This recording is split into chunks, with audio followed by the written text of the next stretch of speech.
fundamental basics that if you start to shift it, everything else will shift in your life as well. Some people, by the way, have to have more than enough money to do what they want, when they want, where they want, with whomever they want, contribute the way they want. And if that's their must, they find a way. I know that sounds overly simplistic, but it's true.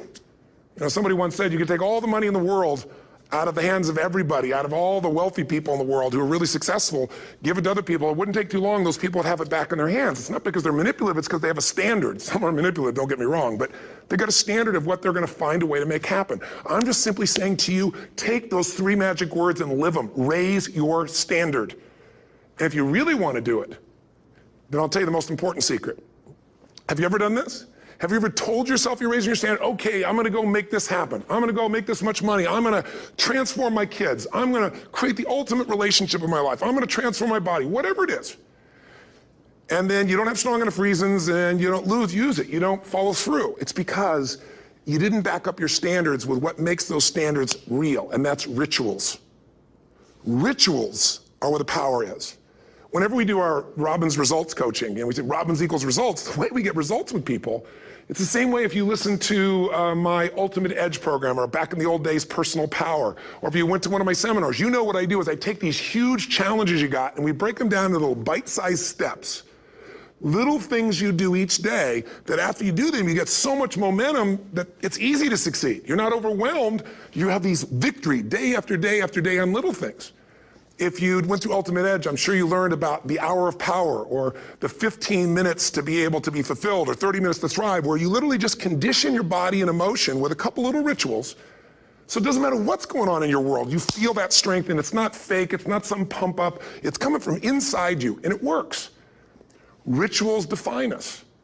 See, all the results in your life are coming from your rituals. They start with a standard and then have rituals that follow it up. Like, for example, if you are where you want to be physically, you have very different rituals than if you're not where you want to be physically. If you're overweight, you and I both know you got a different ritual than if you're physically fit. Completely different. You get up in the morning, what's the first thing you do if you're fit? Your shoes are there, you roll over, doesn't matter how you feel, you put on your shoes, you lace them, you start walking, or whatever that ritual is. If you're overweight, you roll over and you have a very different ritual. You might roll over several times to turn the alarm clock off. You go in and get your mocha, smocha, whatever, special coffee. You stop by at Starbucks, or whatever the case may be. You have your nice sugar muffin. It's supposed to be really nice for you. Whatever you do, it's a different ritual. If you have a great, passionate relationship, you have very different rituals in how you come home than if you have a lousy relationship. When you come home and the first thing you do is you're tweeting somebody, or you're emailing, or flipping on the news, or you don't even come home. What are the rituals? Whenever I study people that are successful, what I look for is what's the standard they hold themselves to, and then what are all those little rituals that add up? Because think about it, success and failure are not giant events. They don't just show up. You don't just suddenly become successful or suddenly have this cataclysmic event that makes you fail. It may look that way, but failure comes from all the little things. It's failure to make the call. It's failure to check the books. It's failure to say, I'm sorry. It's failure to push yourself to do things physically that you don't want to do. And all those little failures day after day come together until one day some cataclysmic event happens and you blame that. That event happened because you missed all the little stuff. Do you agree with me? And success, by the way, is not some overnight event. It's all these little things. Success is having a vision. Success is making it compelling. Success is really seeing it and feeling it every day with strong enough reasons. Success is feeling the sense that I'm here to grow and I'm here to give something to the world more than just myself.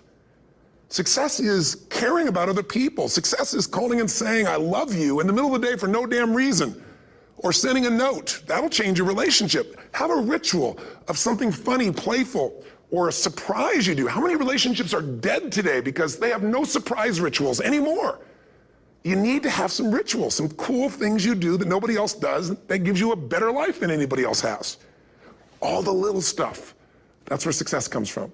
In business, it comes from delivering more than anybody could imagine. All those little things add up, people go, wow, that's who I want to do business with.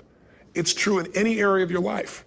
So if you look at somebody who's really successful and you think, wow, I mean, they're so amazing, they're such a genius, you gotta dig underneath and you gotta remember something. People are rewarded in public for what they've practiced for years in private. myself and my business people say, how do you get up and speak? And you have no notes and you go for 3 days and nights and the room is like, everybody's wired and it's incredible. It's like a rock concert. How do you do that? How do you have that confidence? Well, you know, it's not confidence, it's experience now. But I did so much behind the scenes and I still do to make things right. I mean, how many people would know that since the time I was 17 years old, before I walk out on stage, still do to this day, wouldn't need to do it, but I still do it, I never walk out there without being in an absolute peak state of mind. You know, there are days my back is hurting, my throat was hurting, or I may have had a challenge, or my father passed away, and I've still got to deliver for these people because my standard is give my all every time. Every event has to be better. Talk to anybody who's been to our events for 5, 10 years, some of our trainers, and I'll say, I don't know how he does it. He always finds a way to make it better. That's not an ego thing. That's a standard in me. I have to find the way. And my ritual, though, is I prepare, I think, I gather new information, I figure out how to put something across better. What do people need? I spend time with our customers. I see what's going on. And before I get on stage each time, I have this little ritual to put myself in a state of mind. And I did it starting like 17 years old. I started doing it. I'd say, I now command my subconscious mind. And I say this out loud several times, this little phrase, set of phrases, as an incantation to kind of condition my mind and body. And I'd say, I now command my subconscious mind to direct me in helping as many people as possible today by giving me the strength and the emotion and the humor and the brevity, whatever it takes to show this person and help this person change their life now. And I started that with a person when I worked with people one-on-one, and I would do that for 45 minutes driving in my Volkswagen to go serve and coach somebody for the first time. Now I don't say that person, I say these people, and I can go out in a room of 10,000 people and deliver for 50 hours, and I do it every time I come back on stage. It's a ritual to go into peak state. Peak states don't just show up, they don't interrupt you. Great ideas don't interrupt you, you gotta pursue them. I talked to Michael Jordan, I'll never forget, at the peak of his career, and got to watch his final game, saw him backstage and spent some time with him, and it was a pretty exciting time. He was the greatest basketball player I think that ever lived and has ever lived. And I asked him, I said, you know, what sets you apart, Michael? You know, what is it? And is it God-given talent, ability, skill? What is it? And he said, Tony, you know, he said, I can shoot you straight. And you know, it's not, you know, me trying to act humble. He goes, I have a lot of talent, a lot of God-given talent, a lot of skill. I've worked really hard. But he said, really, it's my standards. He said, every day I demand more from myself than anybody else could humanly expect. I'm not competing with somebody else. I'm competing with what I'm capable of. Magic formula. Because most of us lower our standards. Why? Because who you spend time with, my friends, is who you become. One of the biggest reasons I started going to seminars when I was like 17 is I had nobody around me as a great role model. I could read about somebody, but being around people, being in that environment was very different. Finding a way to go to work with someone who lived that standard of life was very different. You get around people with low standards and you compete with it. You don't need to compete with it. It's like, okay. I mean, remember Jerry Springer? I don't know if he's still in the air, but you know, I remember he used to get people on the show and I thought, where would he find these people? And why would people watch? I'll tell you why they watch. They watch these people and go, my life's still pretty darn good compared to that person. Look at them. You don't have to change your life. All you have to do is find somebody with a lower standard and you'll feel good about yourself. But if you feel that good feeling, it's an illusion. The only thing that's going to make you happy, my friend, in this year or any other, is to step up. It's to raise the standard. It's to discover what you're capable of and feel that incredible power of pushing through whatever's holding you back and get to the other side of more of your true self. That's what this game's all about. And look at the best of the world in anything. Tiger Woods, what's his vision? To win golf tournaments? No, to be the best that ever lived. That's his goal, that's his vision. But here's what's interesting, he backs it up with rituals. If you just have a vision and you don't have the rituals, stop lying to yourself. His rituals are, he started doing things nobody did before. He went and started lifting weights. Golfers lifting weights? No way. He went out and he changed his swing when he was the best in the world because he realized in order to be the best that ever lived, he's gonna have to change his swing. If you know anything about golf, you don't change your swing when you're the best. And he went and retrained himself because he has different rituals than other golfers. Now many people are modeling his rituals to get better. It's amazing. You know, you look at somebody like Michael Phelps, the 2008 swimmer, won 7, you know, only 2 people I think in history, if I remember correctly, that have gotten 7 gold medals in one session. And here's a guy, he's got number 6 under his belt and he's exhausted and he's going in for that final swim. I'm sure you remember. And how does the guy win?